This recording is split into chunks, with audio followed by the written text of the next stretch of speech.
He goes, do they have spouses? I'm like, what kind of question is this? Do they have spouses? He goes, yeah, let's have their spouses write $5,000 each. I go, our conference room's not big enough for the spouses. He goes, they don't have to come. This is a true story, by the way. True story. And it would go on to happen 2 more times in my life, and then I stopped meeting with congressmen. That was it. Highlight. I think we know the best. Let's all go home.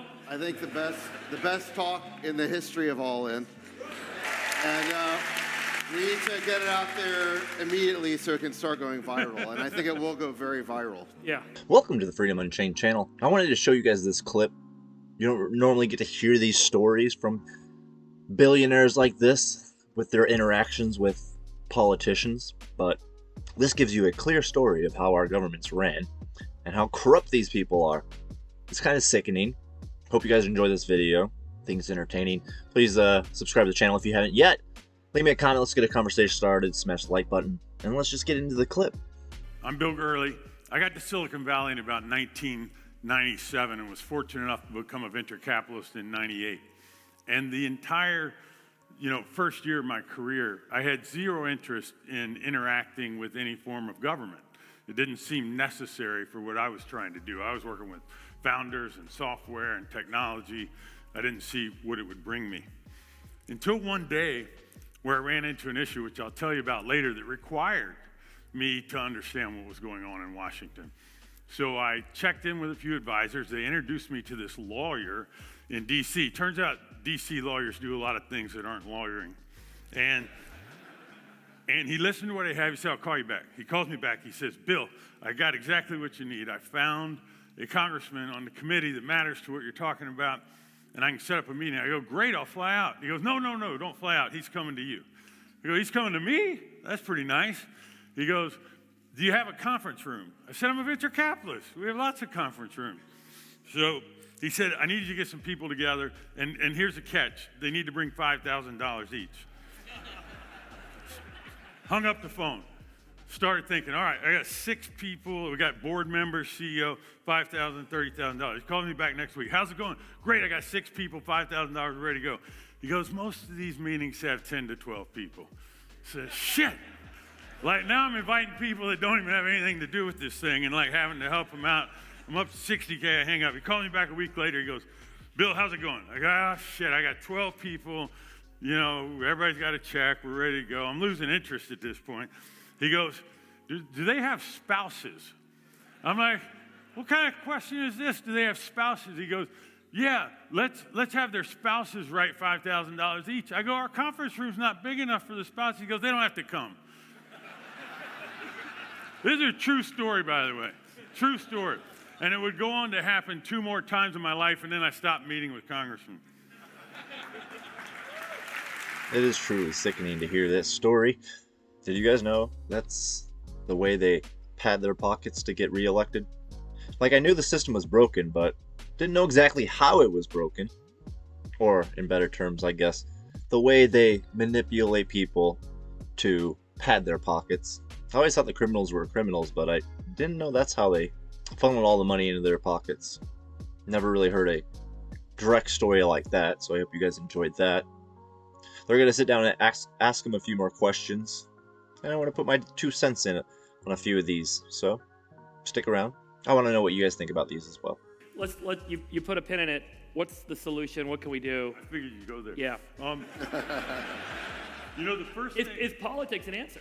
Hell no! We can do away with politicians. And once we do, we'll have a better world for it. The thing that's actionable from my point of view is just massive transparency. So I'd love to see what Open Secrets does be kind of mandated and way more transparent. Like the minute a check lands, everyone knows. Put it on Twitter. Yeah. Exit. Yeah, whatever, right? Like expose the hell out of it. Because there's a lot of, like those meetings I had don't show up as tropos. They show up as all those people. Like there's a lot of obfuscation that's out there. I think that one's potentially solvable. That was really the only thing I thought blockchain could handle. But anyway, that's just aside. Yeah, that's pretty much the only way we can have a government for the people is through transparency. And the only way we can get full transparency controlled that can't be manipulated.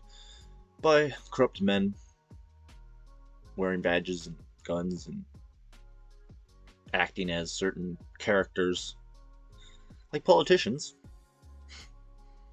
or congressmen, or senators, or whatever you want to call them, presidents, is to secure it in the blockchain. So God's given us that power of the blockchain, which we need to start using. Like at this point in this country, there's no turning back and fixing the Constitution. The only way we can move forward is to completely overhaul everything. Start with a blockchain ecosystem where anything can be created into a blockchain, secured by blockchain, or you can put it as a you can refer to it as a decentralized open ledger, or decentralized secure ledger, as we can put it. But if this is not the way we move forward, I don't think we're going to win in the end. And Gurley, is the existing regulatory capture like entropy? It only goes in one direction, or is it feasible to unwind? Or It feels that way. I mean, Yeah. one of the candidates you had on, or maybe two, were talking about like shutting down stuff. That ONC got shut down, which is actually kind of unusual and nice. Right.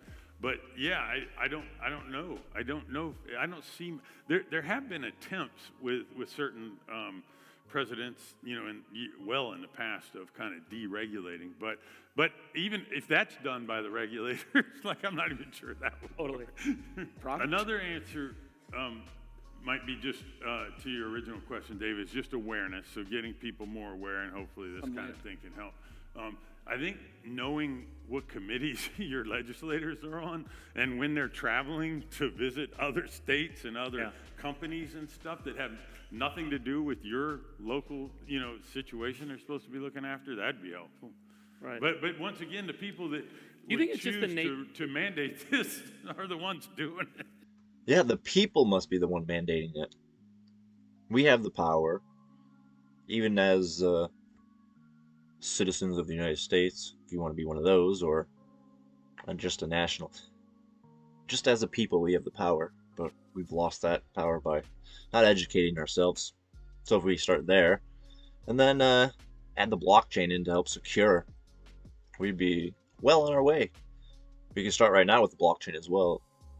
If we want to have a public record, open ledger to track all of the politicians like Bill Gurley was talking about there. I think it's a great idea. Get a blockchain, tokenize it, get people to download all their information they get from the government, or the videos they are recording for the government, anything that we need the public to know. We'll just put it on this one open public ledger. This idea has been brewing in my mind for a while. It'd be the Yelp for politicians and government servants. We can do that right now with blockchain. Is it just the nature of government that it has to scale with time? That because we all think about the government sitting outside of a market, but the government is a player in the market. They consume capital and they distribute capital. And the U.S. federal government now is the largest consumer and distributor of capital in the history of humankind, of our civilization. I fear, and you had Dalio's charts of decline, I fear that this is one of those things that causes the decline. And I fear that democracy and capitalism, will kill each other over time, for this very reason. I might point that we study the UK a little bit more. They've kind of gone longer than most societies do. They have some clever policies like losing party pays, which causes 1/10 of the litigation that we have. We have that in our common law court system as well. It's just that everyone's indoctrinated, especially the lawyers. And for some reason, that's lost knowledge that if somebody's bringing a claim and they can't prove it, they're going to have to bear the burden, the financial burden of that claim. Why'd you do this personally? Would I do this? Yeah. I'm just frustrated, like. You're mad as hell. Good. Anger's a powerful. I mean, you notice. You've worked on this for a while. This presentation. I saw an early draft. It was clearly coming together. It's something you've been thinking about a long time. Long time. I've kept notes on it for 15 years. Every time I see something, I write it down. Yeah. And you're at a point in your life now where... Well, that's true. Yeah. Yeah, like I probably can't get a meeting in Washington. I mean, fuck it. I have trouble with investment banks also. So you guys need to watch the whole presentation. I'm glad he put it together. I hope more business-minded men start to get to this point and start trying to find a way to fight back. I hope more business-minded men start learning true law and stop following this fake legalese bullshit. I hope more men start to look into blockchain and the power that will help us secure our freedoms. I think it's ridiculous when people have no idea what blockchain is or cryptocurrency or anything. They hear some opinion from some old person that has no idea as well, and then they don't see the power that it holds. So that's why I try to express how powerful blockchain is, as much as I can. So I hope you guys enjoyed the video. Please subscribe to the channel. Please like the videos, share it around. It really helps out. And until next time, I'm going to leave you guys in love and light. We're in the creative peace.